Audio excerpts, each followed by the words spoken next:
Morning, everyone. Good morning. Love that. I'm not the morning person, but you help me be the morning person with that energy. I want to welcome everyone on this wonderful, wonderful early morning. On behalf of the Greater Washington Partnership and the Greater Washington Board of Trade, I am happy to welcome you to this year's Capital Region Transportation Forum. I am delighted to see all of you and excited to hear from the transportation leaders across the region. First, I would like to take a moment to thank our sponsors, including our host sponsor, Georgetown University, our supporting sponsors, EXP, HTR, HNTB, and Transurban, and our community sponsors, Aon and EY, and our transportation sponsor, Lyft. Thank you for making this year's forum possible, and I'd love a round of applause for the sponsors. Now, before I turn it over to the people you really want to hear from, I do want to offer a few remarks. Many of you know that the Greater Washington Partnership is committed to championing the region's economic growth and vibrancy. We are an alliance of the region's leading employers from Baltimore to Richmond. We bring together business, government, and community leaders to identify and address shared opportunities and core challenges that are facing our region. So in that spirit, we appreciate you joining today's event to discuss what is needed in terms of collective action on our shared transportation priorities. Transportation is one of the pillars that supports our regional economy, and we are at a pivotal moment for some major catalytic infrastructure investments. And we have all talked, met, convened. We know that we can seize the opportunities, recognizing that when one part of the region wins, the rest of the region wins. So let's talk a little bit about wins, because I always feel it's important to start out more hopeful before we go into challenges. Earlier this month, the Biden-Harris administration announced $16.4 billion of investment in passenger rail projects between DC and Boston, nearly $7 billion of which will fund Maryland projects like the construction of the Frederick Douglass Tunnel and modernization of Baltimore Penn Station. Also in Maryland, Governor Wes Moore has relaunched the Baltimore Red Line, an east-west transit rapid project that will provide vital transit connections for Baltimore residents and economic development opportunities across the Baltimore region. Here in DC, our Metro's Silver Line expansion is starting to pay off.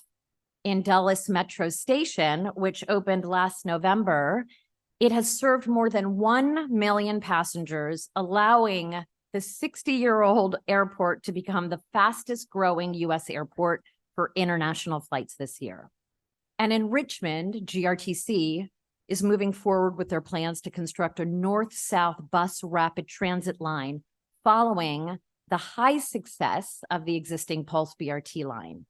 Last but not least, Virginia passenger train ridership is at its highest level ever. The state recently secured $100 million in federal grant funding for passenger rail infrastructure improvements and is working toward a new long bridge by the year 2030. So it is a very exciting time to be talking about transportation in Maryland, DC, and Virginia. But that said, we can't gloss over our challenges, and they're all equally challenging. So the order doesn't matter, Randy, in which I am stating our challenges before us. But let's start with our region is still grappling with pandemic-related shifts in commuting, office occupancy, and transit ridership, which are having a real impact for transportation funding. The Metro system is facing a $750 million operating budget deficit next year, which, if unaddressed, will have severe impacts on our region's largest transportation system and regional economy. With legislative sessions in Maryland and Virginia only weeks away, coalescing behind a short-term funding solution for Metro is urgent. Then, to put Metro on the path to long-term stability and sustainability, we will have much more work to do in the coming months, but also in the years ahead. Now, WMATA is not alone in its challenges. Maryland is projected to see a $2 billion shortfall in transportation funding over the next 6 years, not including funding needed for major projects like the Red Line. And the whole region faces a long-term threat as revenues from gas taxes decline, as cars become more fuel efficient, or people buy more electric vehicles.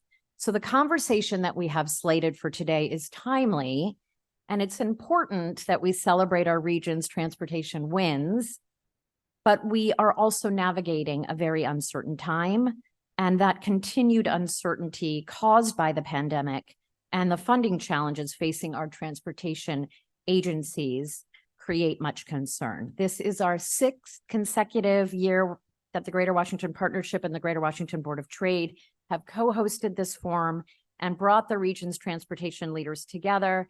Jack, we appreciate the partnership and the shared commitment to creating a regional mobility system that drives inclusive economic growth and shared prosperity across Maryland, Washington, D.C., and Virginia.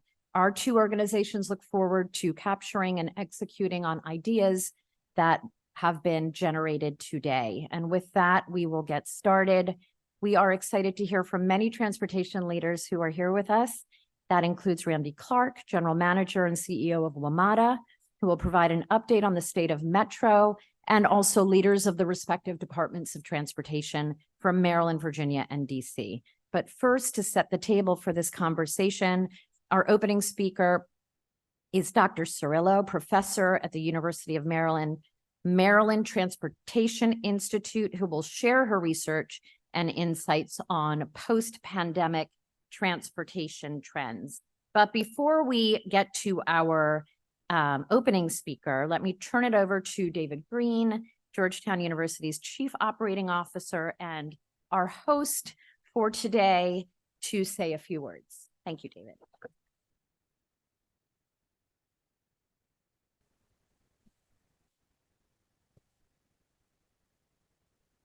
Thank you, Kathy.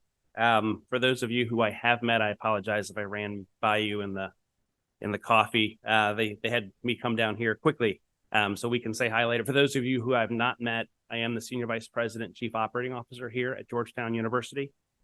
First, I'd like to thank Kathy and Jack for hosting this event today. It is very timely. I think every one of us, if we stood up here, could give personal anecdotes, professional anecdotes, lifelong anecdotes about how timely this is. You are in the Lower Fink Auditorium, which is in the Hariri building of the Georgetown McDonough School of Business, here on what we endearingly call the Hilltop campus of Georgetown, and we've been here for 235 years.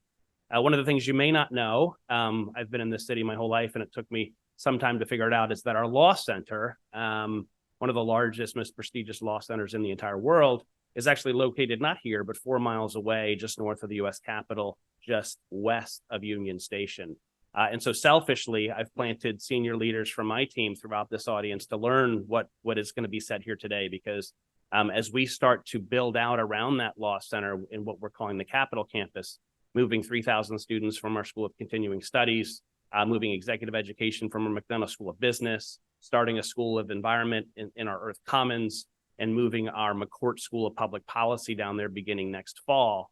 We'll go from a campus that has traditionally housed about 3,000 law students very quickly to a campus that has 6,000 and 7,000 and 8,000 students. And if anyone has worked anywhere where you have two separate locations, campuses, headquarters, the first question from every person that you ask to go to the new location is, how is transportation and how is parking? And the very next question is about food and coffee and other things, but it is always about transportation. And we understand that. In our lives every day, it's so obvious how transportation impacts our ability to commute, our ability to access all of the entertainment around a city like Washington and around the region, and really just everything from getting to our jobs every day to getting to our kids' soccer games on the weekends, or home to a game at night. And so it's very relevant. There's so much. I love Kathy's tee up on so many wins, so many things we should be proud of. If you just look back 10 years, I wasn't planning on telling this anecdote, but I'm getting excited. I was watching one of the spinoffs from Yellowstone. I won't give it away, but in the show 1923, they have some cars driving around. And one of my teenagers came in and said, that really didn't happen. There's 2 cars in that entire town. And my teenagers believe Star Wars is actually closer to reality than what things looked like 100 years ago, and actually 100 years ago. And so if you think about the progress that we as a community, we as a nation and as a world have made in transportation, there are also moments for us to come together and think about how can we come together, think about efficiency, think about the future, think about the environment, think about the economy, think about the convenience and the importance of what we have to do in our everyday lives.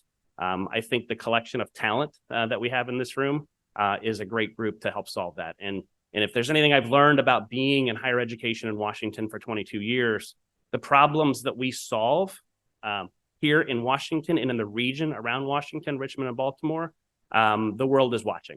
For better or worse, the world is watching. And so it's very exciting to be able to solve problems. Sometimes there's a lot of pressure when we create problems here because the world is watching, but you can see that really exponentially spread around the world and around the nation and up and down the East Coast when we solve a problem here. And there's no greater, greater task than what we have today with the future of transportation. So with that, welcome to the Hill. If you don't know why it's called the Hilltop, take a walk around after this. If you know why traffic is near and dear to my heart, drive around the campus at the moment. But thank you for coming here today. You've got a great agenda. You've got the right people to talk about it. And welcome to Georgetown. Thank you. Jack.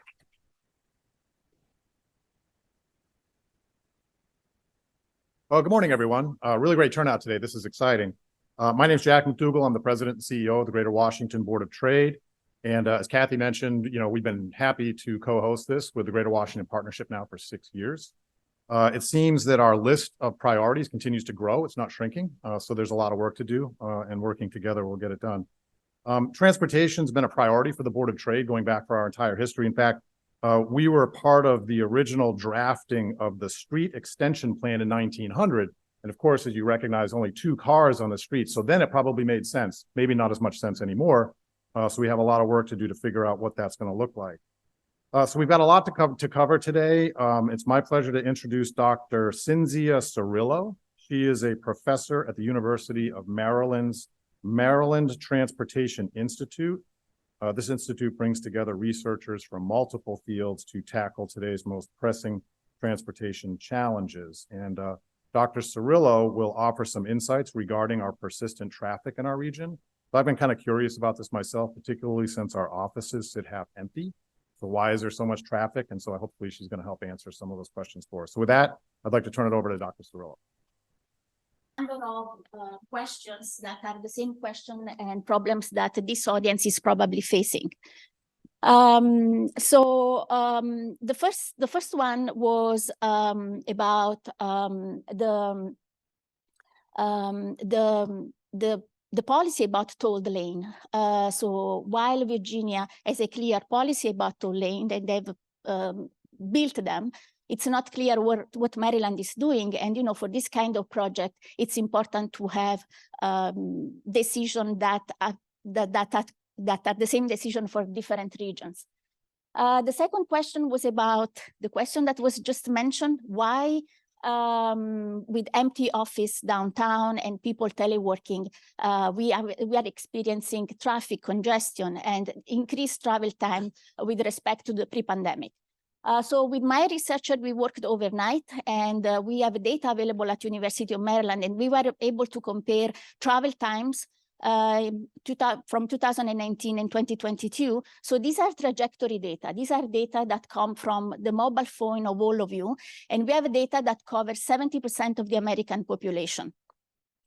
So we calculated that travel time, especially in the afternoon, has increased 20%, and travel time has increased even more during the weekends. This is stuff that we are all experiencing. The Washington Post was asking me why this happened. And in my opinion, this is happening because people substitute activity. So if you are at home working all day and you are bored, and we are a particularly rich area, what happens is that you do other activity. So you go out for dinner, you go to see friends, you go to see family, and all this, as you know, here happens by car. And also we have seen a decline in the use of public transportation. So all this combined together explain why we are experiencing this increased congestion, especially in the afternoon and during the weekends. All right.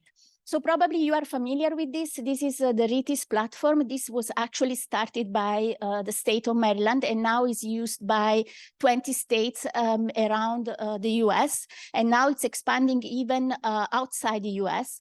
And this is able to monitor congestion.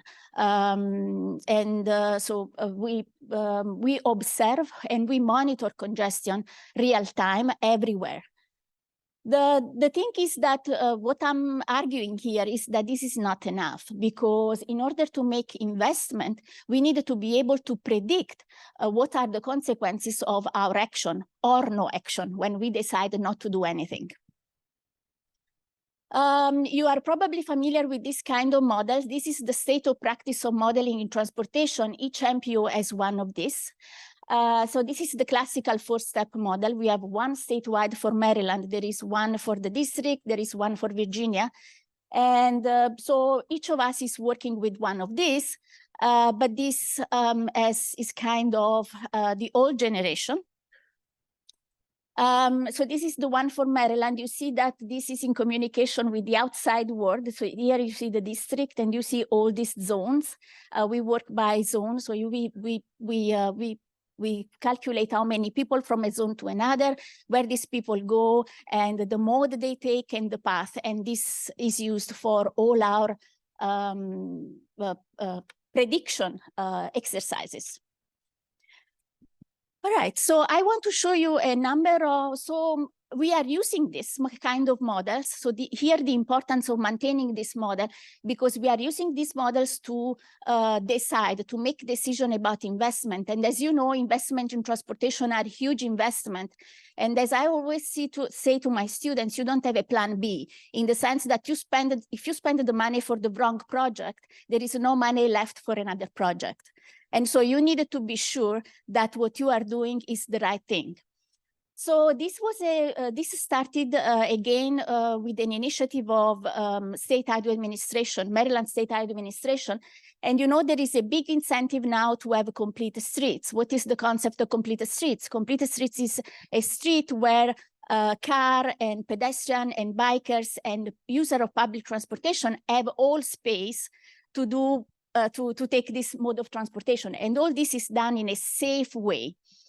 So you see that kind of the complete streets are characterized by these indicators, that is the level of traffic stress.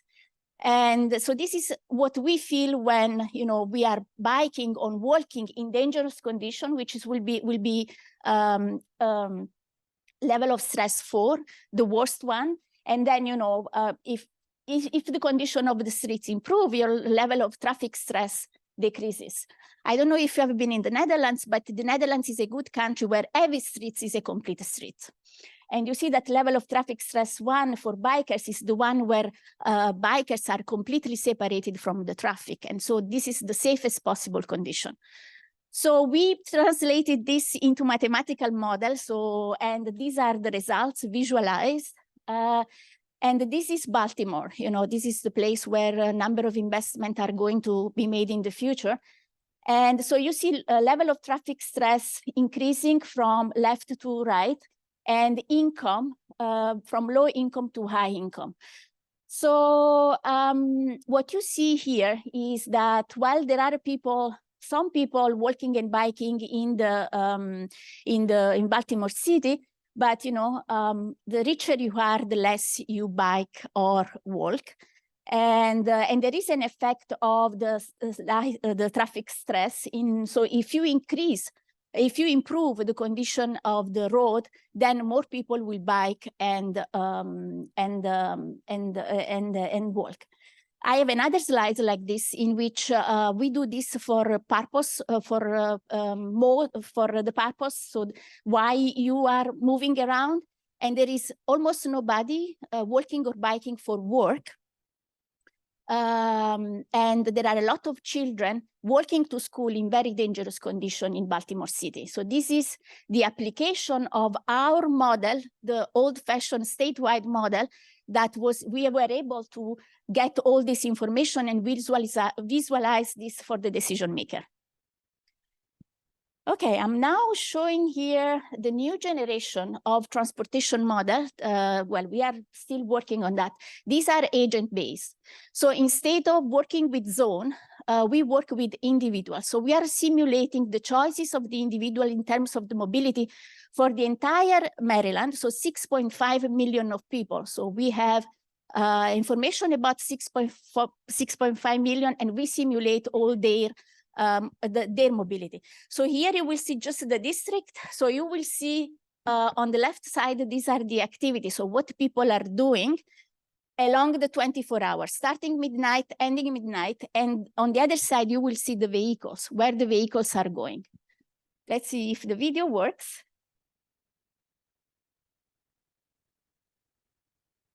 Okay, so this is night, and all these people are at home. You will see a red dot popping out, and these are people going to work. Yellow is shopping, and purple is school. So you see that it's 5 a.m. People are starting to go to work, and less people are at home.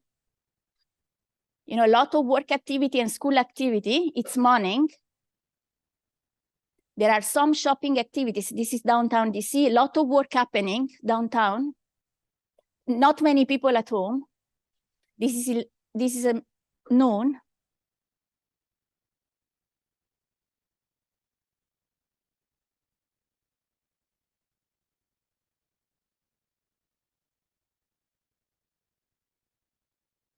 And this is the afternoon where people are starting to go back home. Less people at work is 6 p.m. Lots of people at home. Shopping activities, other activities, and finally, everybody will sleep, hopefully.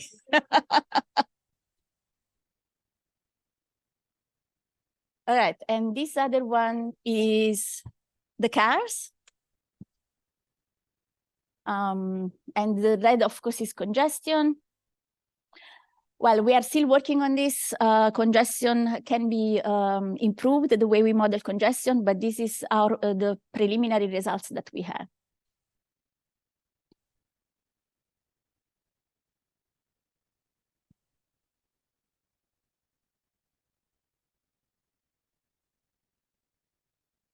All right, so this is really the newest generation of models possible. There are not many implemented in the world, just some attempts. So our effort is to move this into practice and have people like you using them. So we are also working, so these models they are much more advanced than the first step model. And one of the first applications that we are doing is the prediction of the ridership on the purple line, which will affect the campus.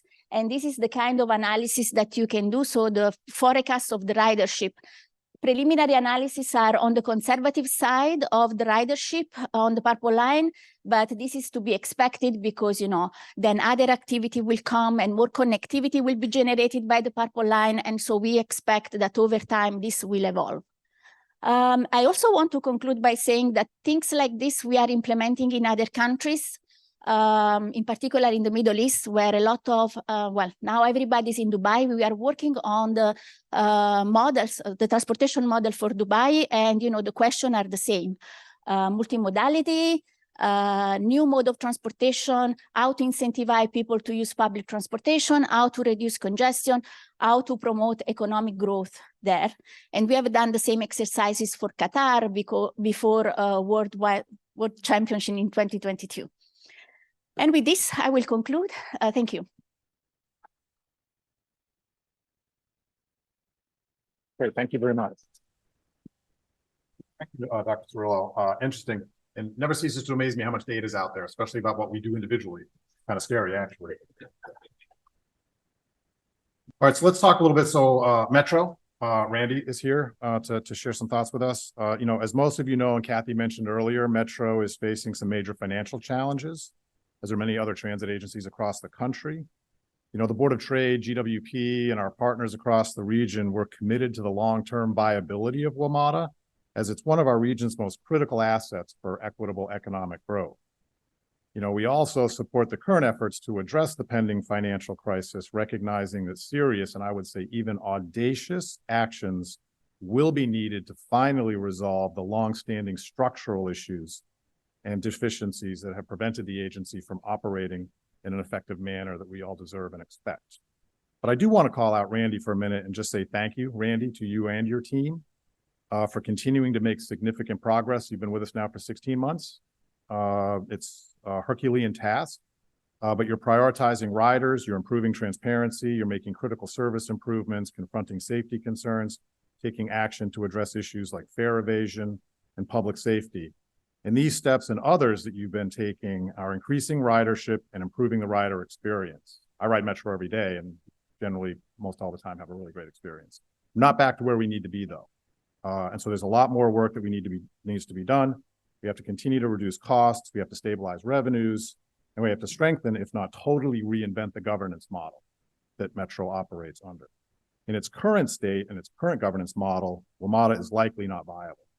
We must come together as a region and solve this challenge, as management can't do it on its own. Can't overstate the urgency of this. So with that, Randy, share with us some of what's going on at Metro.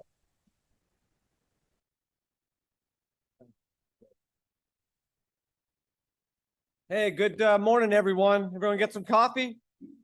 All right. I got to get everyone excited to talk about the good stuff, so then we'll leave it to our distinguished panel to figure out the solution. Come on, that's a good joke to start off. So I want to just start off and just really thank Kathy and Jack, as usual, not just for hosting, but leadership, right? It takes a lot of effort to not only just put events like this together, but to actually lead arguably the most complicated region in the world. Right, we are this tri-state with the federal city all together, and it's very hard to get this many people unified around a topic. And I just want to really call out Jack and Kathy for their leadership, and really the Board of Trade and the Greater Washington Partnership for all you do. I really appreciate it. I want to also recognize with me today is our chair, Paul Smedberg, who is doing a fantastic job being chair of our organization. He actually won this year. I'm going to make him a little embarrassed. The National Transit Association called APTA Board Member of the Year for all of America for all of his work. And so I really appreciate Paul and our other board members. You know, this isn't exactly, quite frankly, I'm not sure why any of them want to be on the board some days, but they do a fantastic job of trying to, you know, represent the complex governance model Jack mentioned. I guess I just hit advance based on, is there a, perfect, thank you, appreciate that. So let's get kind of right at the topic at large here. So many people know, you know, it's on my screen. That's how bad it is. I hit down. There we go. I'm good at following instructions. I've been married for a long time. So this is at a glance Metro. I'm not going to go through all the details here. Obviously, a very significant system. You know, tens of billions, arguably over $100 billion of infrastructure that has been invested in this region. A couple of highlights here that I think are worth mentioning, and thanks to our Georgetown host, I had the privilege of bus to walk here today, and maybe one of the more disconnected parts of our actual region to the transit network is Georgetown, and that was a purposeful decision someone made not to have Metro at Georgetown a long time ago, and a lot of people would like to have Metro back into Georgetown now. Interestingly enough, we need to figure out our blue, orange, silver, east-west corridor problem that has been being studied for a long time. So it goes to show how we, our region, are never going to stop evolving. Part of this, and I know we're here to talk about Metro, and I'm going to get really deep into Metro, is I do think as part of our call to action, we need to think larger than Metro, though, as a region. We have an enormous amount of other transit operators, and we don't necessarily run as efficient as possible, being the network that we have set up. We don't really have one true transit network. We have Metro as a backbone and a lot of other networks that kind of connect in. And I do think we have a once in a generation opportunity to think about, as VRE and MARC trains are thinking about regional rail, how that actually interacts with Metro, how we think about all of our local bus operators in Metro, and especially if we're all going into zero emission, how are we going to operate? It's not whether it's Metro on one street or someone else on another street. We need more human beings in this region on transit, regardless of the flag that bus or train is flying. That's what we need to do as a region. And Metro, I'll tell you from our point of view, we are all in on working with any partners to get more people on transit, regardless if it's Metro or something else. But I do think we have to be thinking about that. There's cost efficiencies and driving the customer experience on that. The part that I think is really highlighted, especially for our business community, is it's simple. Wherever Metro goes is where the community grows. Just period. And you can fly, every time you fly into DCA, you see it. The Boston corridor is Metro corridor, and now you can see the Silver Line corridor. You can go to Bethesda. Everywhere you go, there's a Metro link, and that's where the economic activity of our region. I think the part here that is the most amazing is within a half a mile, so 3% of our region's land makes up 30% of our property tax value. Think of what would happen if Metro doesn't exist. That does not stay. And look at all the development that is happening. The younger workforce of our future, which until before I get this job, I thought I was in the younger workforce. This job is making me quickly. I'm not in the younger workforce. They want to live in more dense parts. They want to be less car dependent. And we need to do this from an affordability point of view. Our housing is very, very expensive. Therefore, we have to have affordable transportation for the workforce of the future. But wherever Metro goes, and this slide I think is fantastic, and it shows that there's a lot more opportunities. I see County Executive Elbridge here. I know we're working with Montgomery County on North Bethesda as a good example. We're working with County Executive also Brooks in Prince George's. There's parts in Virginia that we're working on. There's so many things that can continue to elevate our entire region around transit-oriented development. Couple highlights, because I think Kathy's right. We do have a dire situation in front of us, but we should always try to take a moment and celebrate that we are doing good things, not just at Metro, all of us. It's a team effort. And a couple ones I want to highlight here. So, we talked about Silver Line. Kathy mentioned that. We opened the Silver Line in the last year. Potomac Yard Station, 60-year goal to get out to Dulles Airport. And we are now delivering a lot of service out there, and especially during this holiday period, it's really going well.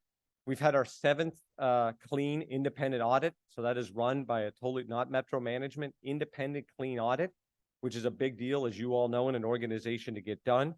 We met or beat every single one of our annual safety metrics last year.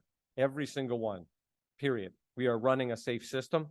We have 85% customer satisfaction, the highest in Metro's history of people saying that when they take the system, they think it's a good experience. I don't know about you guys. I'm blown away by that every day. I pinch myself. There's nothing that 85% of anyone agrees on anything, right? We can't get 85% of people to agree it's Thursday. So every day that we're doing that, we're feeling really proud internally. 70% reduction in fare evasion at where we put new gates. I'll talk in a second. Crime is going down. We are growing ridership in the first part of November and the last part of October. Highest amount of federal taps we've had on the system in 3.5 years. So federal employees are returning to the system. Rally for Israel Day 2 weeks ago. We carried 565,000 people on the rail system, 950,000 throughout the whole system. If we don't have this system working, there are no rallies for Israel. There are no 4th of Julys. There are no inaugurations. There's no World Pride. We can't turn it on and off like a faucet. We either have the system working or we don't, and we can't do those big events. And I want to highlight Sunday, just after Thanksgiving, was our highest DCA travel that we've had at Metro since 2015. When you run great service, people are using the service. And the system is in really good state of good repair because of the work. A lot of people in this room, my former predecessor over there, put a lot of blood, sweat, and tears in it as well, and board members, to get this system really rebuilt. And we really have a good quality, safe system right now. 2014, as I mentioned, ridership is up. Public safety, crime is down 26% since February. I will tell you that is very hard to do in a region that is battling a serious crime issue right now, but we are going at it openly, transparently, community-based, but we are not putting up with people doing bad things in our system. We have to have a safe system for our customers and our employees. I talked about ridership, fare equity. We created a low-income fare program. We already have 6,000 people signed up to that. And we got our zero emission program going on the bus side, which is a big goal for all of us from a regional environmental perspective. Okay, that was the good stuff. But I also look at this as an opportunity. Where there's a challenge, the old saying, there is an opportunity. This is the challenge. We internally, unfortunately, call this big red because there's no other way to talk about it. This is the current operating deficit. Came out in June. We've done some work since then, and I'll talk about that here. But the one highlight I want to really mention, there's a couple things here. The yellow represents the federal relief. Without our congressional delegation in the last administrations, we would not be where we are, period. And all of you that run governments around the area wouldn't be there either, right? Federal relief got us all through. That is coming to an end at Metro, just coming to an end. You'll see the pandemic impact to our operating structure, and then you'll see historic inflation. And luckily, we all see inflation coming down, and it's coming down very rapidly, so it's pretty transitory. But the pandemic hit our revenue big time, and it hit our cost of actually delivering the business. The yellow dashed line represents, if someone says out there, if you only collected every fare and everyone came back to the system, that's the white line. So we want every rider back. Trust me, I want 1 million people back on this system tomorrow, and we're growing every single day and we're working at it. But this is not a profit enterprise. This is a public service ultimately, and we are going to try to get as many people back and recover every fare as possible, but there will always be that delta, and COVID really made a big delta there. So the value of Metro's funding has eroded over time. Again, people did fantastic work in 2018, but the capital funding was not indexed. So one day it was going to eventually come to this. Unfortunately, with historic inflation and capital prices have gone up, if you, I don't know, you're building a deck at home, all of a sudden the deck in 2018 is 5 times more expensive today. We now have to just come to reality that the capital funding that we had on the right side is not what it was. The value of what you could buy for 500 million is not what it is today. PREA funding also, again, great that we get federal funding from our federal government partners, not what it is today. If both of those were indexed to CPIW, we would actually have enough capital money to get us through, I think it's 2037. So certainly no worry about capital, and we'd have that predictability to do better procurements, better cost planning, everything like that. On the left side represents, we also gave a credit to the jurisdiction, and I'm certainly in no position to say whether that was right or wrong. I bet you it was the right decision during the time. Start of COVID, it was chaos, very much uncertain, but that credit did mathematically happen. So we are at 1290 is where our current base subsidy is. On the subsidy, if we grew it at CPIW, would be at 1486. And if we had no credit and grew the subsidy at CPIW, we'd be at 1592. So again, a decision was made in 18 to do a 3% cap. Again, whether that was right or wrong is kind of indifferent right now in 2023. But during the pandemic, no rules of 3% followed, right? We were in a totally different economic time. So we all have to agree what we are really trying to contain growth long-term and what is the right economic measure to do that. As I mentioned, there's 3 factors that really led to today's deficit. The credit, about $196 million is what Metro gave a credit to the jurisdictions. I will point out compounding of that credit, because it also meant that next year there was a 0% increase on the base. If you put the 4 year or 5 years together, it actually equals about $690 million of lost base and compounding to Metro. We obviously have the inflation part, and that actually hit collective bargaining agreements very significantly. The union had a COLA increase as part of their contract, so they got compensated, and whether rightly or wrongly, I mean, they signed a contract and they're doing hard work, and it was a pandemic, so they got paid for the work they're doing. But that obviously hit us pretty hard. And then the decreased revenue, which is ridership. We basically had no riders for a couple of years, and now we got to recover that. And you put all 3 together, it's a significant amount of money. Want to highlight 2 slides in a row. One is where we are an operating budget annual growth in the last 5 years as a region, and then I'll show you of our large transit operators. And I say this because, listen, Metro, we own a fiduciary responsibility. I pay taxes too. I want this place to be as cost efficient as humanly possible. But we also have to be honest that Metro has to be held to the same standard as everyone else in the region and the world, right? Metro, can't be like the pandemic and inflation hit us differently than everyone else. So you'll see across the board here, these are all of our regional partners. We are clearly in the middle towards the lower end of 5-year operating growth. Does that mean we don't have work to do? Of course not. I think we still have work to do, and I think we've shown that, and I'll talk in a second, that we found even more expense to take out of the system. And I think there might be a little bit more as well. But I think, we got to be honest of where Metro was in the last 5 years. If you look at our transit, our large transit peers, we're basically right in the middle here as well. And the dotted line represents if we didn't open the Silver Line at Potomac Yard Station, we'd be actually towards the lower end of operational growth. So I actually believe if you look at those fairly, we are managing the place correctly, and that's just the economics of that we all have to deal with. So mention the deficit here. One of the challenges we have is if we start using the capital program to actually fund part of the operating program, which is allowable in this kind of nuanced Federal Transit Administration way. And I think, I think we have to reality. I see that being part of the solution here for a year or two, even though we might not want to do that as an agency. That pulls in the use of the capital program because we're really using the debt capacity because we still have to get the preventive maintenance work done. So right now, we will have our capital program be a little bit, I don't want to call it insolvent, but it's more our debt capacity will expire in 2029.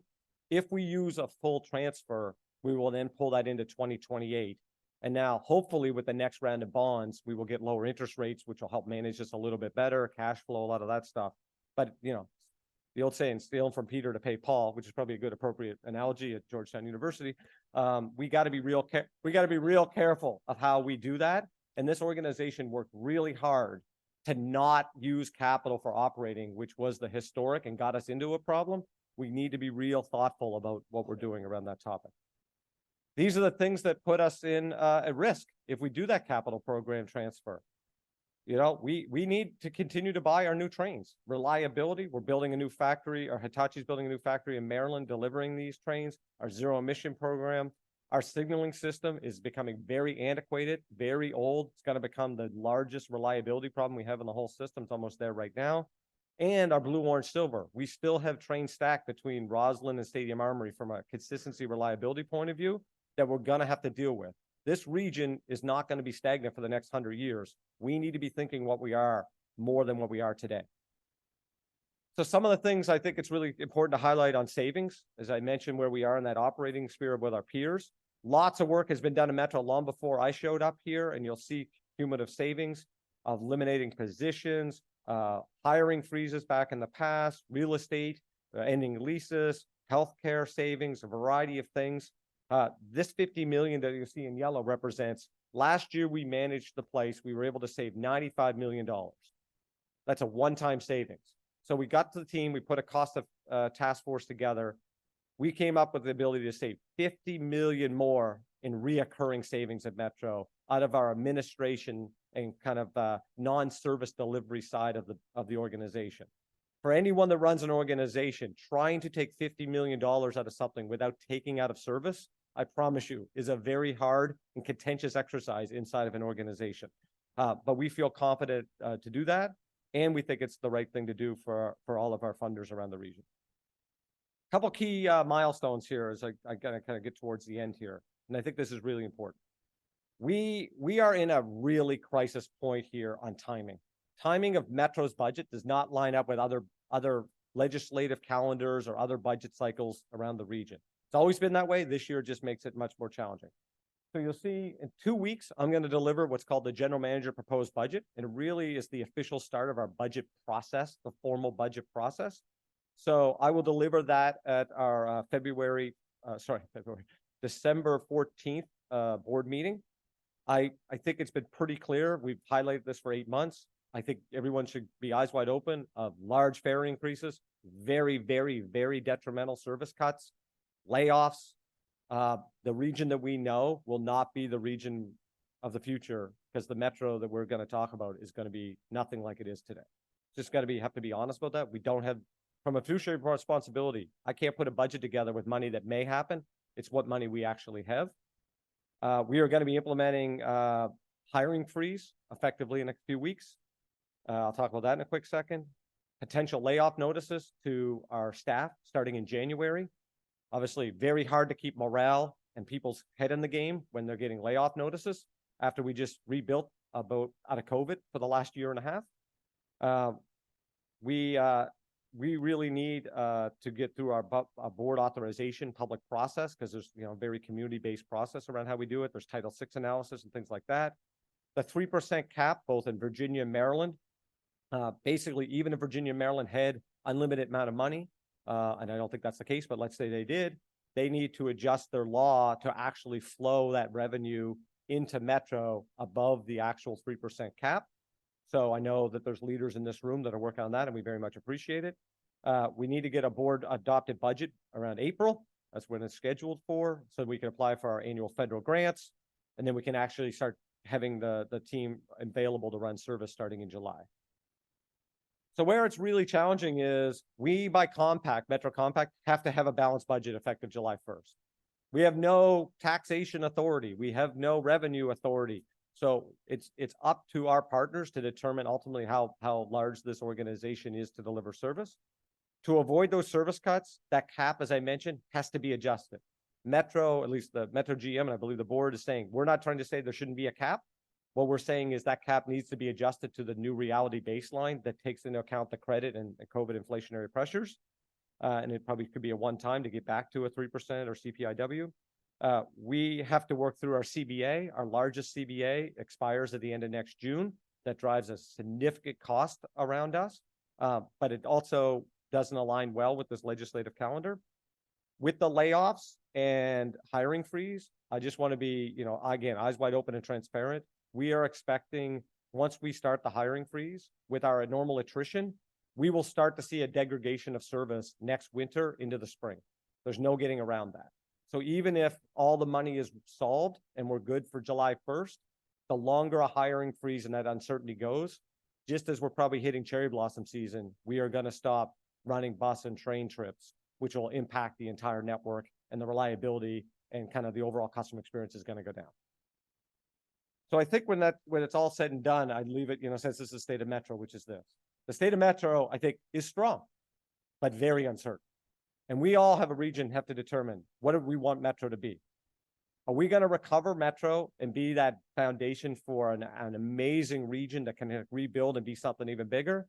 Or are we going to have Metro kind of atrophy and then try to dig out of this thing long-term and what it is for the overall economy? So I will remain optimistic and bullish. I know our partners are really working on this. I want to, again, thank all of our partners, especially our two secretaries and DDOT, the mayor, legislative leaders in the room, governors. I know everyone is thinking about this.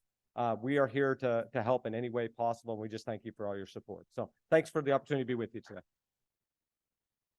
We doing questions? Or no? No, it's up to you. Okay, I'm told I'm going to do up to a couple of questions if they're easy.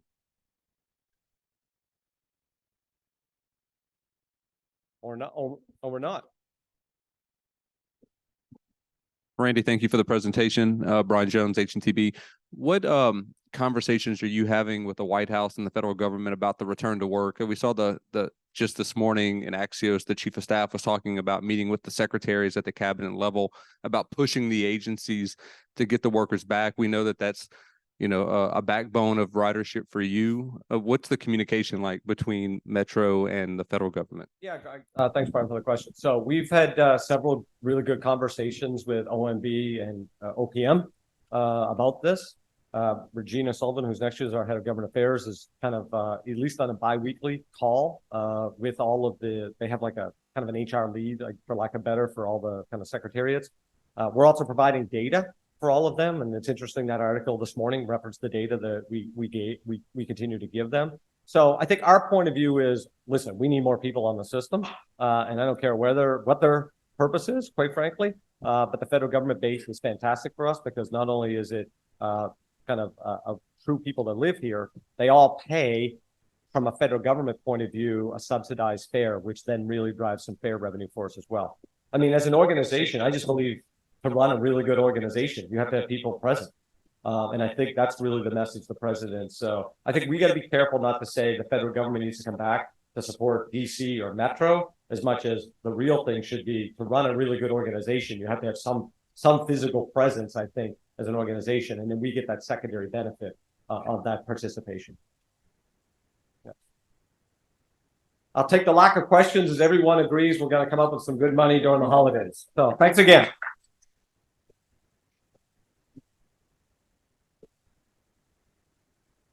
Well, great, Randy. Thank you. And that was an excellent overview of where we are. And, we pride ourselves on being a region of highly educated people. So I'm sure we can solve this problem both in the short term and the long term. And while Metro is critical, there's also a lot of other important components for a fully integrated mobility system that we're striving to build here. The one that drives our region's economic growth and creates opportunities for all of our residents.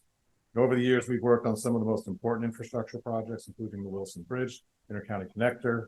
I know today the American Legion Bridge comes up quite often as a key priority, and I'm sure we'll have a chance to talk about that in a little bit. It's interesting, we project up to 1.5 million people coming to our region, and we'll see how that plays out given, the changing dynamics and working from home and remote work and other things. But if we have another 1 million people added to our population here, like, how are they going to move around? We're already ranked as one of the most congested regions in the country. So, in the what Dr. Cirillo shared with us earlier. So where are all these people going to go? So we're really lucky to have the people here with us today that can answer that question for us. Secretary Miller, Secretary Wiedefeld, and Director Kirschbaum, I want to thank you all for being here today to share with us. And so first, I'd like to introduce our moderator for this next conversation, Leslie Foster. Leslie, do you want to come up, please? Leslie's an award-winning journalist and a mainstay of Washington news as a weeknight anchor for WUSA Channel 9. And so looking forward to really great conversations. Thank you. That is a great greeting. Jack, thank you so much for that introduction. Kathy, thank you so much for also inviting me to be here. I'm excited to see all of you. I'm not usually up at this hour in the morning because I do the 5, 6, and 11, but y'all are special. So that's why we're all here. And I get to introduce and really lead an informative conversation here that will hopefully motivate all of you to think differently and to do something differently when you leave here today. I always say when you're in a space, you want to leave people better and more informed than you found them. So that is our goal today. And we do that by inviting our esteemed panelists to join us this morning. So first, I'd like to welcome Sharon Kirschbaum, who is the Interim Director of Transportation for the District Department of Transportation, to come up and join us here. Come on up. I'd also like to welcome Shep Miller, the Secretary of Transportation for the Commonwealth of Virginia. He had the longest commute. And finally, we round out this dynamic panel with Paul Wiedefeld, Secretary of Transportation for the Maryland Department of Transportation. And of course, we're here to discuss with all of you this whole idea of moving from place to place. And in my business, the business of communication, I talk about the business of truth and humanity. And your business is about moving people from place to place, right? But that is obviously a very layered thing, moving people from place to place. And we've heard terms today about vibrancy and economic growth and long-term stability. And when I hear those things, I always think about people who have to provide for their families, children who may be moving around parts of our region for the first time to places they've never seen because they have the opportunity to move around through Metro or through transportation. And so I want to help us frame our conversation with people and personhood at the center, because when I hear a lot about what's happening with our region, when we hear about what General Manager Randy Clark just laid out about the future of WMATA, I'm deeply concerned about people who live on the margins and who are underserved, and how these challenges will impact them even more greatly. And so we can't have a conversation about emerging from this pandemic in an equitable way without talking about how transportation impacts not just those of us who have the most, but those who have the least. So shall we talk? We've got 30 minutes to do this so that we can make sure you know something, you feel something, and you act differently based on what you hear today. So why don't we start our conversation with each of you telling us a little bit about yourself, about your administration's vision for transportation, how you're working toward that vision as an agency, and maybe talk a little bit about progress or areas that maybe we're still falling short. And we'll start with you, Terrific. Interim Director Thanks, Kirschbaum. Leslie. Hi, good morning, Sharon Kirschbaum.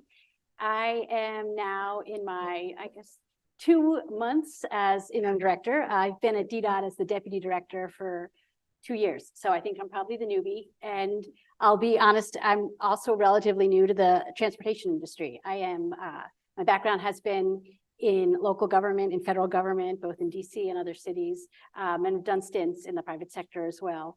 I think my area of focus has been budget, procurement, navigating the bureaucratic areas that make it hard to get things done in government.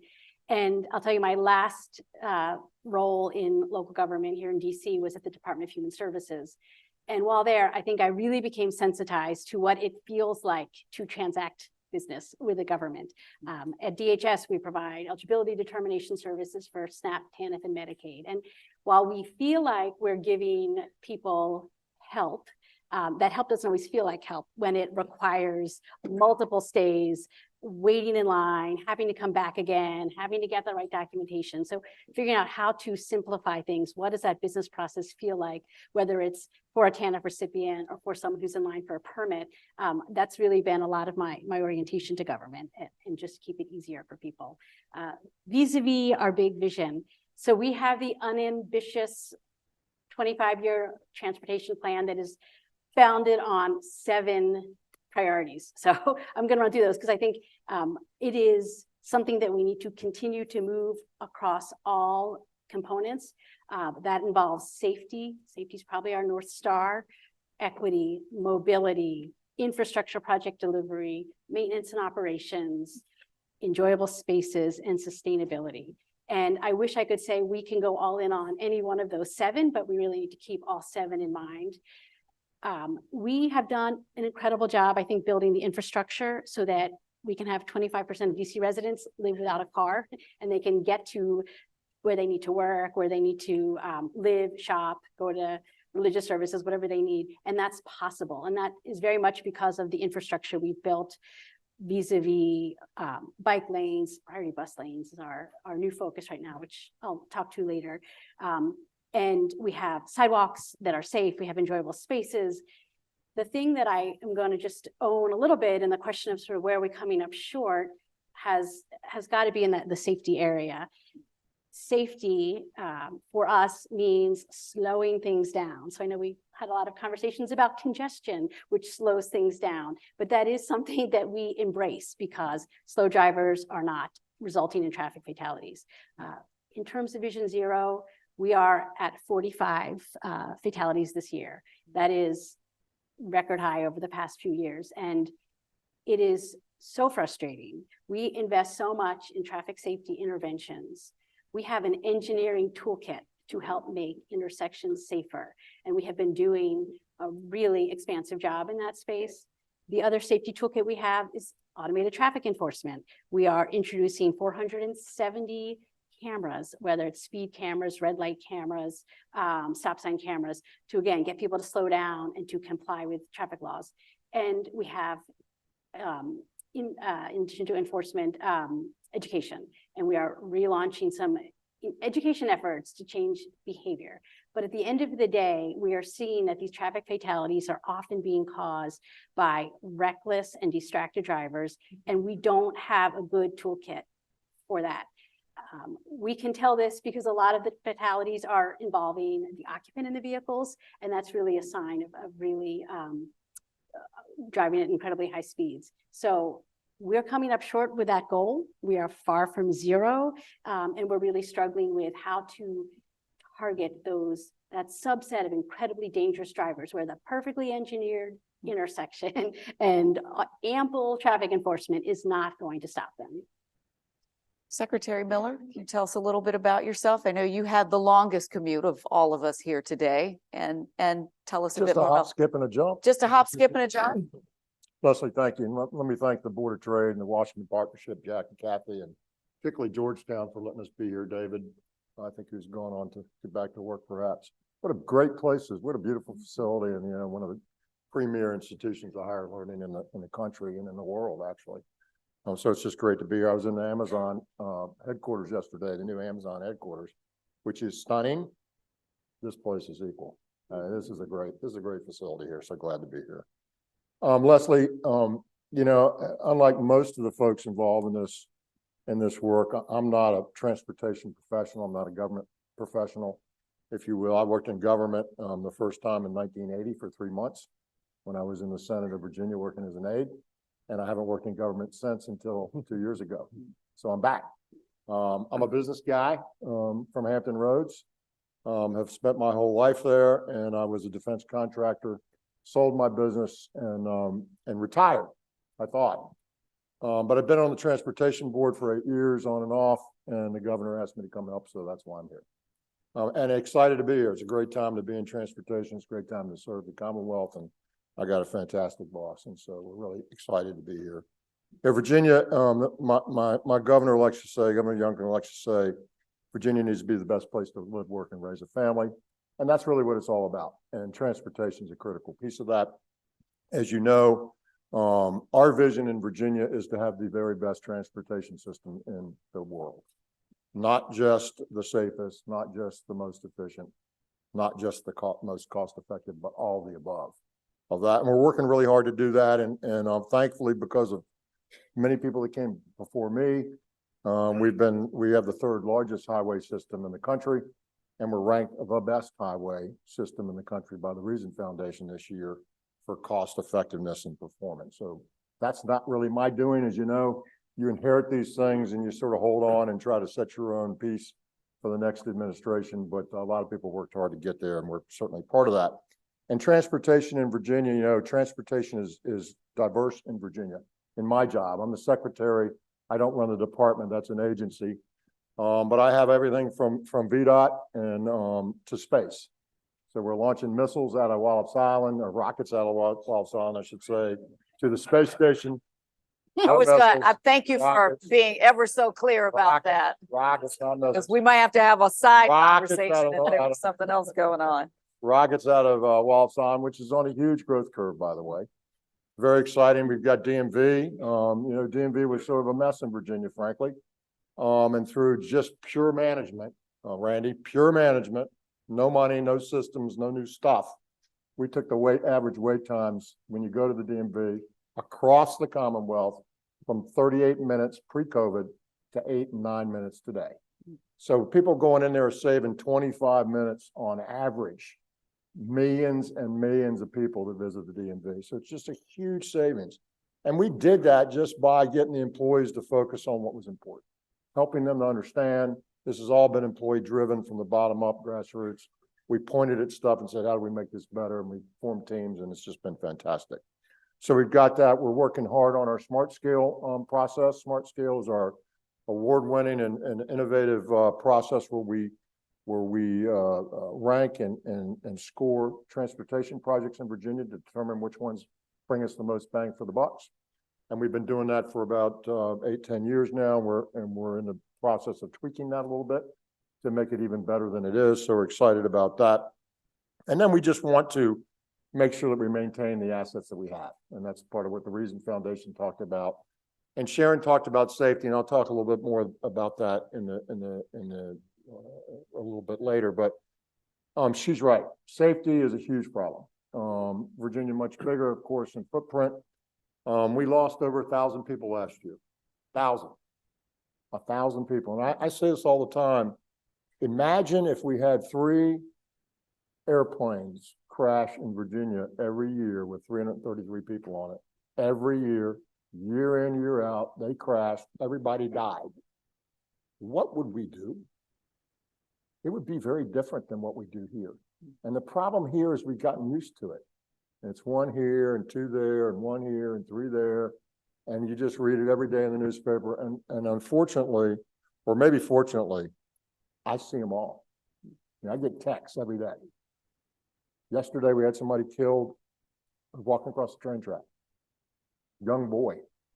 Terrible, terrible.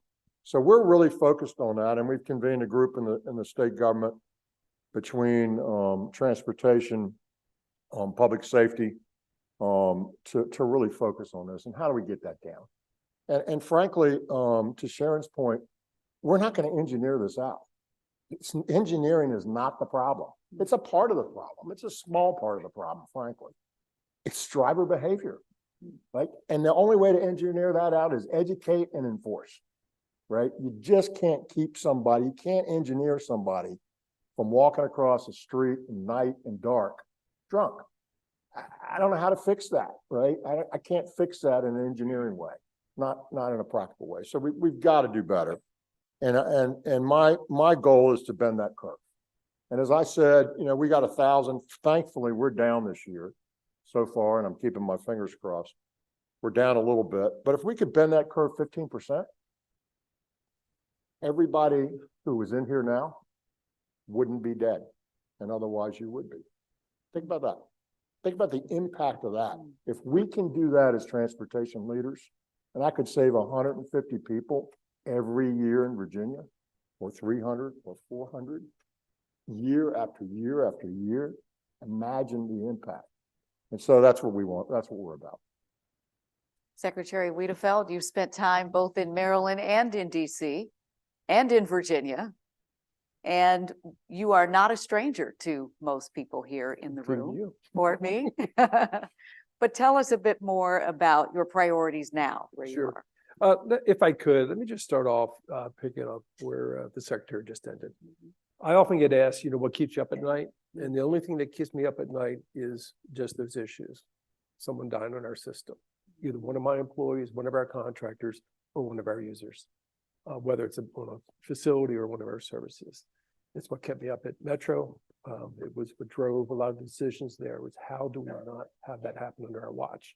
And it's something, that you and I, like you say, every day I'm getting dinged on, an incident somewhere across the state. And it's what eats at us all, I think, in this profession, that we can't do more about it. And it's the challenge that we face to try to get there. So just hate to start off on that, but it is such a serious issue for us. And unfortunately, we're headed the wrong way. We had almost 550 fatalities last year, of which almost a third were the most vulnerable users, pedestrian, bicyclists. And then this year we're aiming towards almost 600 fatalities. So those are souls, those are family members. Yeah. Right. So we have to do everything that we can to continue to focus on that. In terms of overall arching vision for the department and really for the state of Maryland, if you've heard our governor speak, it is, our North Star is leave no one behind. And what that means for a department like ours, and so we run, transit, the airport, the port, highways, DMV, and we've also hit very low numbers, thank you. And the toll authority. Come on. That's right. Let's compete. That's right. That's good. So anyway, we run all this, but when we think about it now, historically DOT thinks of moving people or goods from A to B, right? That's where we spend a lot of our energy, a lot of our thinking. And yes, we do that, but that is not what our vision is. Our vision is, how do we bring people that have not had been part of the success of our state? And what role can transportation play in doing that? And not only what role does transportation play, but how do we interact with other parts of state government to make that happen? So whether it's working with the Department of Labor to create a workforce, initiatives, whether it's working with the Department of Corrections to basically get people that are coming out of that system and giving them the opportunity to get back into the economy, whether it's working with our Department of Environment to make sure what we do does not obviously take us backwards. But most importantly, how do we support social equity, right? Sustainability of our communities and protect the environment. And the way that we're approaching this is we have to think of how do we, particularly on the surface transportation side, how do we get people either out of their cars or get more people in their cars, right? And to think of that. So everything that we look at now, whether it's in how we plan, how we design, how we build, and how we operate our system, comes with that lens. And to be frank, that's, I've been in this business almost 40 years. I've been in different modes. But and I did not know the secretary. I did not know the governor until I met him during an interview. And that's what brought me into this, to be frank, because that is the vision of the governor. And it's something that he's passionate about. It's something that obviously feeds a passion in me. So that is where we're going to take the state. Very tough choices have to be made to achieve that. But I'll go back to the core issue, which is, will always be the safety of the individuals that use our system in any way. You talked about tough choices. Obviously, we heard WMATA General Manager Randy Clark lay out for all of us, and he has done this for some time, what has been called the death spiral of Metro, right? And we know how essential Metro is to all of the region and to all of the priorities and to families and to companies and to businesses. But if I could be his transportation translator here, I think what he's saying to all of you is, show me the money. How are we going to keep this integral system that impacts everyone in this region? How are we going to ensure the health of it? How are we going to ensure the safety of it? And how are we going to ensure the funding of it? And each of your jurisdictions has skin in the game. So Secretary Wiedefeld, I said to you, do you have muscle memory from this? Because you've been down this road. You've had to make the case that the general manager has made about the challenging times during your many years of service. Why don't you start us out by talking about what Maryland is going to do to help WMATA regain its footing? First and foremost, you know, the importance of that system to obviously to Maryland, but to the region is really, it cannot be overstated, because it is what basically makes us competitive both nationally and internationally, right? And everything we do. So we cannot let it obviously fail. But we also have to deal with financial realities, right? So I have also a system in Baltimore that's under the exact same stress that we have to, you know, meet commitments there. We run, you know, 6 modes, and they're under stress. As was mentioned earlier, we have a multi-billion-dollar hole in our capital program. So we have to put that in context with the other pressures we're under. Does not mean we're not going to obviously meet what it takes to continue to support the system, build the system for the future, improve the system. But like any household budget, you have to do it within a budget. And so we'll have to make some hard decisions. I know that the agency is, and we'll do that. One thing I did want to mention, though, with my experience at Metro, and we lose sight of this sometimes because we get hung up with the numbers and all the different things, is the workforce, the frontline workforce, and the tremendous job they do. And I don't think it's fair to move that it's, you know, it's their part of the problem. And I hear that, you know, occasionally, and I don't think that's right, having worked there. These are men and women that are very committed, you know, to their customers and to the agency. So I don't think we're going to solve it by just saying, okay, we deal with that issue, we solve it. Having sat through lots of negotiations, I think we'll all have to come to the table for sure to deal with this issue. But I don't think there's a silver bullet out there. I think it's going to be a continued discussion. We'll have to make some hard choices along the way. But at the end of the day, I don't think any of us are going to back away from the importance of that system to this region. Secretary Miller? Leslie, I agree with the secretary when he starts off to say, well, WMATA is incredibly important. Metro is incredibly important to Northern Virginia and obviously to the region and to the Commonwealth. So we'll start with that. We understand how important it is. The second thing I'll say is, you know, we're excited about what Randy's doing. It's hard work. Paul knows the challenges there, but we have a lot of confidence in Randy, and we think he's making some good decisions and leading his group in the right way. So I'll start with that. Having said that, you know, WMATA's got some intractable structural long-term problems. Jack sort of mentioned some of that earlier. You know, the pandemic made it much, much worse. But over the last 10 years, pre-pandemic, the ridership's been going down, down, down. It's down 17% from 2010, right? We're expanding the system, we're increasing service, and less people are riding for 10 years, for 9 years. So what's all that about, right? What's going on there? So we got that situation, and obviously, at the same time, if you look at fares have remained relatively flat over that period of time. So people are paying less, with less people paying, there's more service, and what do we end up with? You know what we end up with. We end up with a big hole, right? So that's where we are, and at the end of the day, you got a supply and a demand problem. We have some more supply today than we have demand. And, you know, I'm a business guy, right? I can't go to a government and say, give me money. I could only go to my customer. That's the only place I could go, or to somebody to loan me some money, right? That's the only place I have to go. I have to meet the need at the end of the day to pay the bill. And WMATA is no different, right? The government is not a blank check. Our citizens they're under stress as well, right? They're suffering the same inflation pressures that everybody else is suffering. And so it's tough stuff. And the question that we have, or that I have, the administration has, is how can we get WMATA to really be the best it can be? How do we right size this thing? How do we get it so that it does what it needs to do, but we don't spend more money than we need to get there? And frankly, I think we are right now. That's what we're doing. You know, it's not an easy situation. Paul knows it. Randy knows it. But our admin and facilities costs are really high at WMATA. I mean, they just are. And comparing to the other systems, and they're high.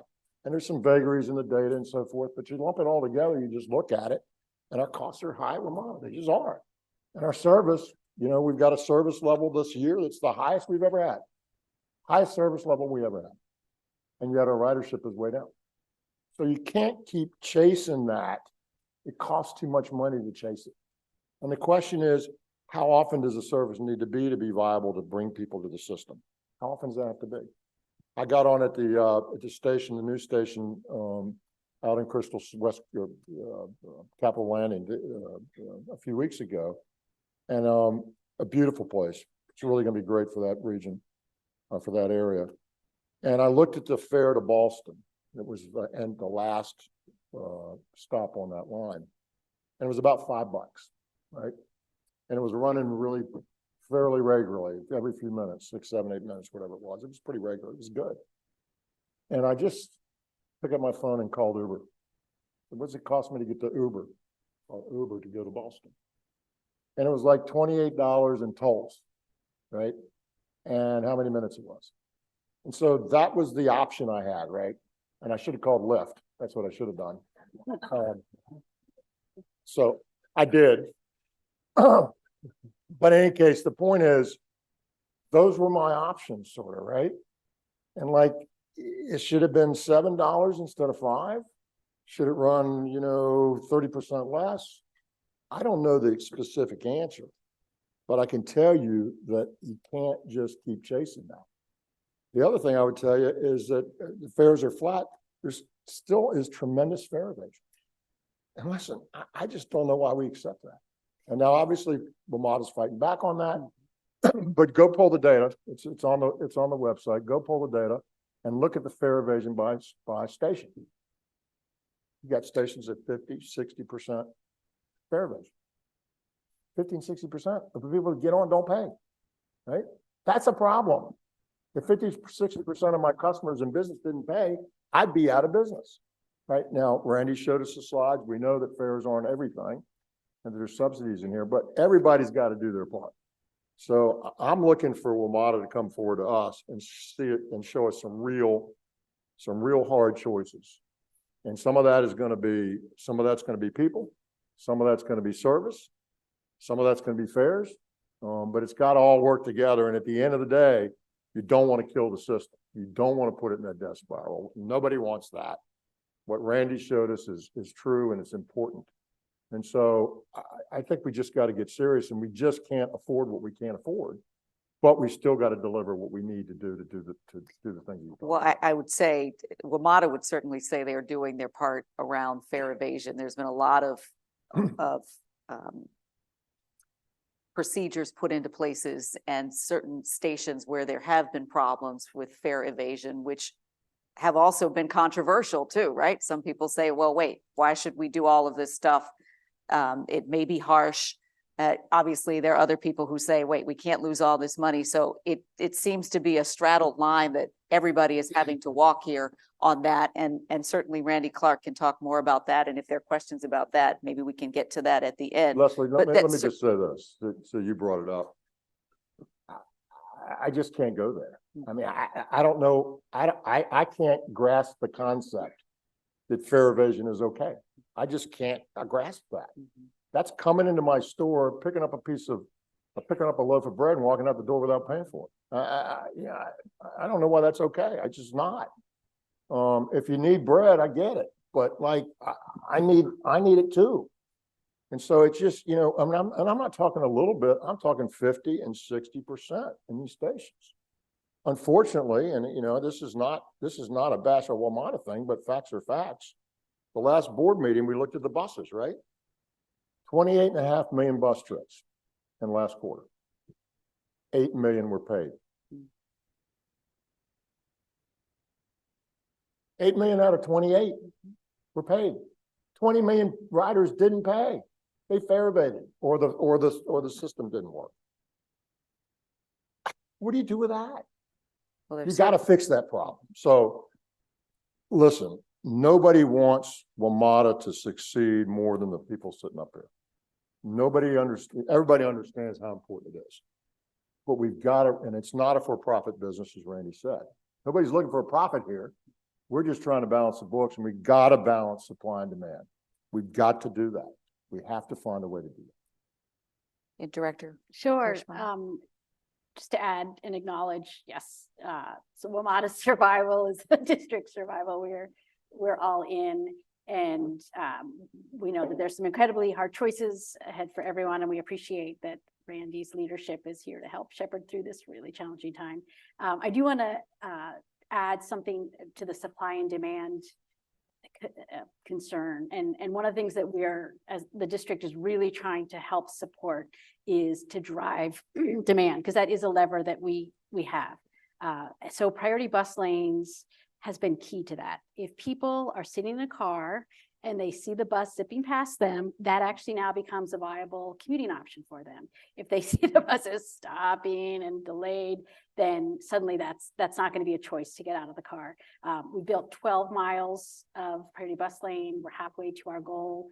By 2025, we want to have 25 either built or constructed. And those are game changers. It's not just the red paint. It's, queue jumps. It's having, the buses don't need to pull over because we've got bulb outs for loading and unloading. And now with our clear lane traffic enforcement, we can improve efficiency of buses by 15 to 20%.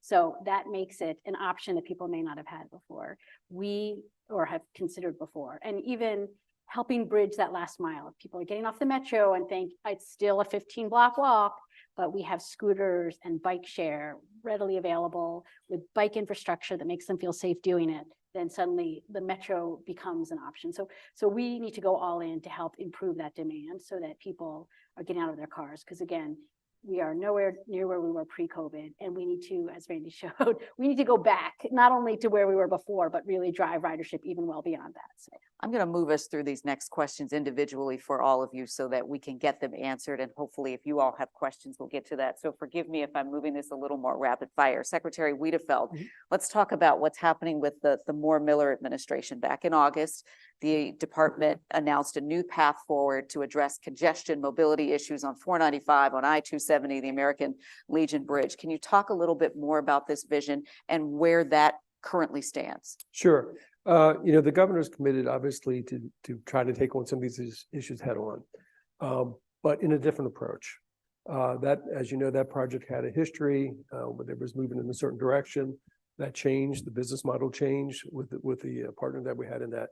So, our goal is to basically work with the community and develop something in that corridor that basically meets the community needs. It's going to be much more multimodal focus in terms of getting at the issue of how to make transit move quicker across the bridge. We have a bridge that needs to be replaced. We all know that. How do we introduce transit-oriented development along that corridor, for instance? How do we use the Brunswick line along that corridor? How do we get people, again, to maybe share rides in that corridor? So that's what we want to do, is work with community. We've held a number of meetings. We have one in Rockville, I believe, this Saturday. We'll do another series right after the new year. Again, to work with the community and say, what is it that you need, right? The southern portion is a little clearer because of the bridge and its element. The northern portion, north of the ICC, I-270, which is its own separate issue. In some ways, it's connected, but yet it's its own separate issue. Total rethinking of that, and again, with the community. So that's where we are. It's just sort of starting that process in some ways new again, but at a much more community-based approach towards it versus us coming in and saying, no, here's the answer, and we're ready to go. Secretary Miller, we've talked about Virginia. You've adopted this public-private partnership model to try to solve some of the big issues around congestion throughout the Commonwealth. I wonder what's made this model successful for Virginia, and are there some other sort of unique opportunities that you're using or considering for transportation and your infrastructure needs? Great question, Leslie. And, you know, most of this work came way before I got here, although I've been on the board and watching it. Virginia's a leader in P3s, as you know, and we've had some great ones and we've had some that aren't so great. I think the one thing that tops the list is you really got to know what you're trying to get here. You know, we're about choice in Virginia. So our P3s are not about, you know, generally are not about you either use it or you don't go.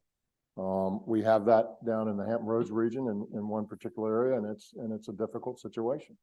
We didn't have a lot of competition, so competition is extremely important in P3s, right? So you got to get a handle on your costs. You got to have good competition. You got to know what you're really trying to do, and you got to have some choice there. And we've had some steps that we do that went great early on, but in general, we've done a great job, and we're continuing to look at more opportunities. At the end of the day, you're going in business with a private partner, right? And they're gonna run it, and they're gonna try to do it efficiently. And so you got to make sure your deal's right. You know, you got to make sure the public gets what the public gets.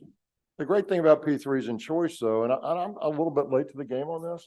I'm not a huge fan of tolls, frankly.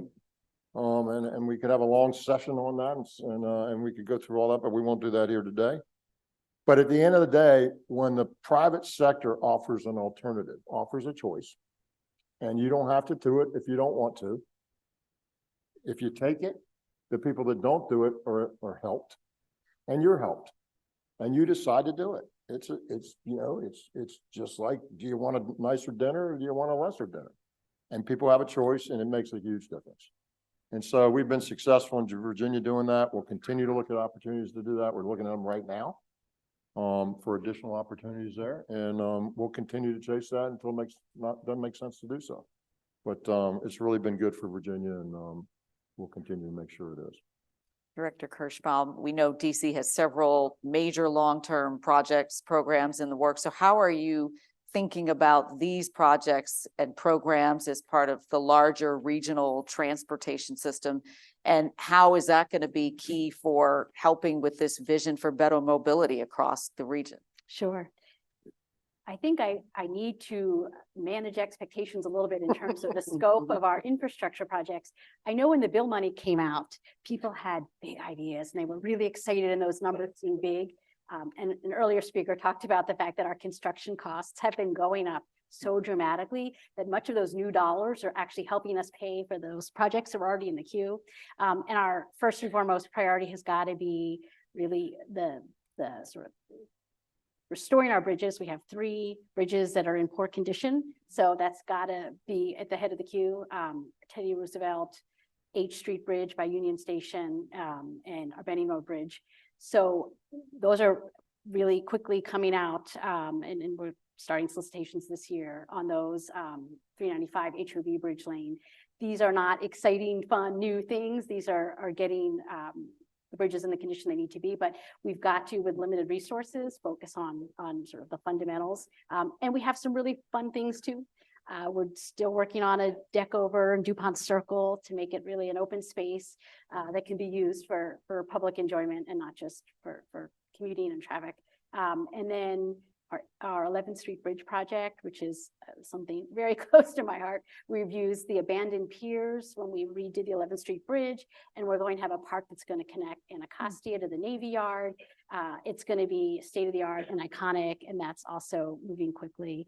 So we have really exciting projects, but our list is not growing. We're really now using the resources that we have, which are incredibly constrained, to get done the fundamentals and where we can sprinkle in some of the fun stuff.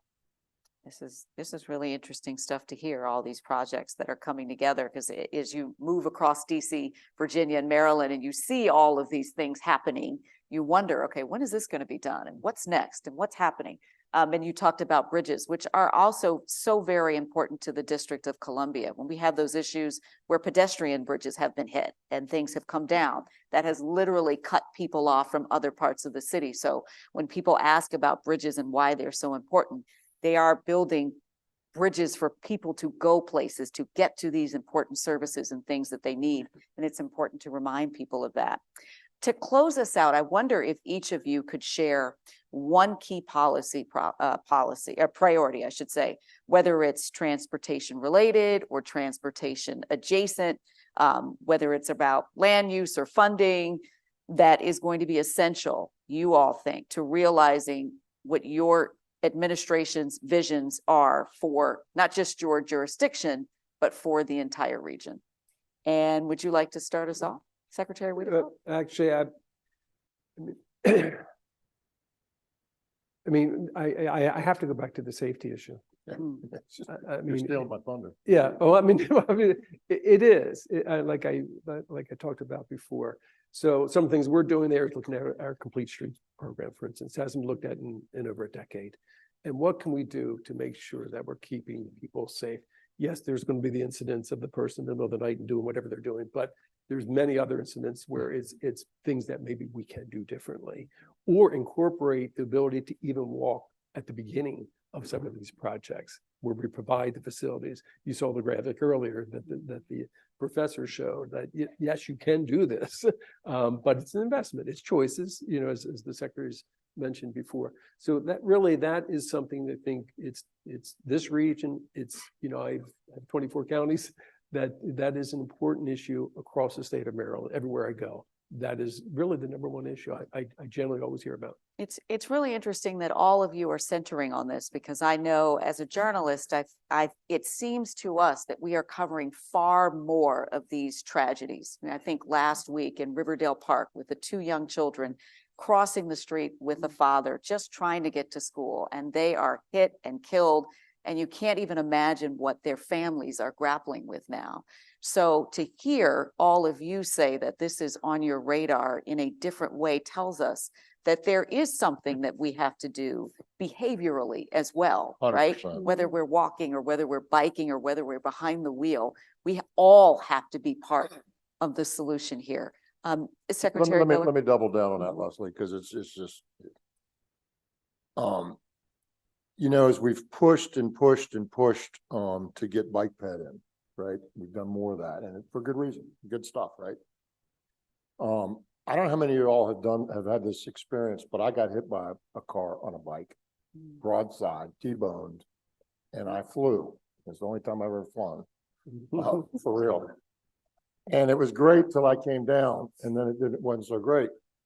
So I know what it's like. Now, thankfully, I wasn't seriously injured. I was beat up a little bit and I hurt for a long time, but nothing beyond that.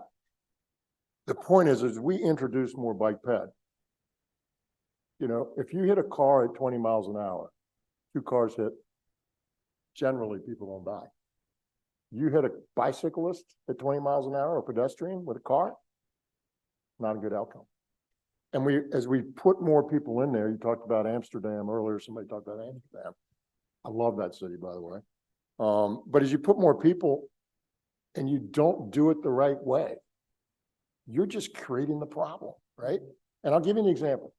So I live in Richmond during the week, and I'm on my commute to work is a a one-way road, and I get to a stoplight where I need to make a left onto another one-way road. And I can do that in Virginia, right? I signal and I wait. Well, right to my left, when I'm doing that, is a double bike lane, and it's both ways. Can I make a left? Anybody know if I can make a left? I don't even know if I can make a left, right? I literally don't, and I've tried to look, right? And here's my point. I'm 66 years old. I got my driver's license and my driver's training when I was 15 and a half. No one has given me any training since then. No one has told me what laws have changed. No one has updated me at all. So we give you your license and say, have a nice life. You know, if you get to be 80 or 90, maybe we'll try to test your proficiency once more, but otherwise you're good to go. And we change all this stuff and we don't teach anybody. And then we're not enforcing either, by the way. So what do you expect? The other day, and I'll be quiet, I was involved in a ribbon cutting for a safety project. It was on the railroad. It was a great project, if you will, and I'm glad we did it. But what it did, you know, when you come to a railroad crossing, particularly in a rural area, and you got the bar across you, And then on the other, going the other direction, on the other side of the train tracks, you got a bar like that, and the lights flash and the bells ring and you stop. Guess what we did? We put up another bar over here and another bar over there, so you couldn't drive around the bars. Come on.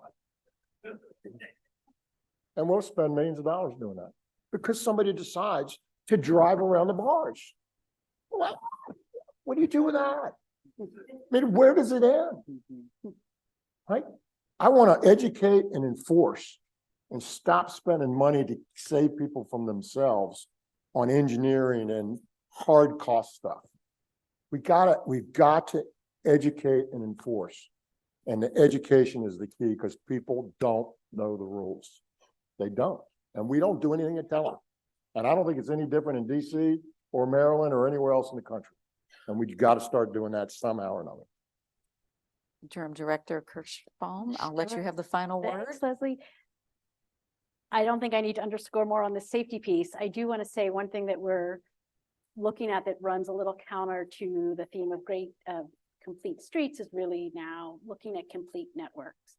That we can't make every street be all things to all people, and we just really kind of get bogged down on the weight of it. So early on, we wanted to expand the bike network, and we were every opportunity we had. It's a road diet, put in a bike lane, and we did have a fantastic proliferation of our bike network. But what we need to do is do fewer and make them better. Yep. Because I think our first speaker was showing the range of how comfortable people feel with bike lanes, and just throwing up paint and flex post does not make it safe. No, it does not. So going all in when we're doing a bike lane with concrete and making them hard and safe.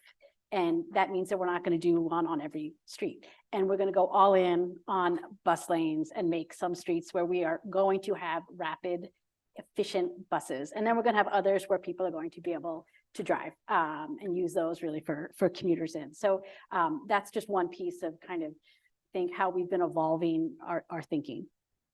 Well, I want to thank all three of you for being here today to have some really frank conversation about the transportation opportunities and challenges ahead. So Interim Director Kirschbaum, Secretary Miller, Secretary Wiedefeld, thank you for being here. Thank you all for being here. Can we give them a round of applause? Thank you, Leslie. Thanks, Leslie. And I will turn this back over to Jack McDougall. Well, thank you everybody for coming today. Really appreciate it. Thank you all for participating. I thought it was a very frank and candid conversation. Which is great. Randy, thank you for starting with.